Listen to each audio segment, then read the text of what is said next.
கர்த்தருடைய பரிசுத்த நாமத்திற்கு ஸ்தோத்திரம்.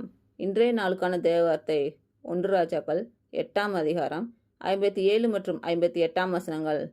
நம்முடைய தேவனாகிய கர்த்தர் நம்மை கைவிடாமலும் நம்மை நெகிழவிடாமலும் அவர் நம்முடைய பிதாக்களோடு இருந்தது போல நம்மோடும் இருந்து நாம் அவருடைய வழிகளிலெல்லாம் நடக்கிறதற்கும், அவர் நம்முடைய பிதாக்களுக்கு கட்டளையிட்ட அவருடைய கற்பனைகளையும் அவருடைய கட்டளைகளையும் அவருடைய நியாயங்களையும் கைக்கொள்கிறதற்கும் நம்முடைய இருதயத்தை தமிழத்தில் சாய பண்ணுவாராக.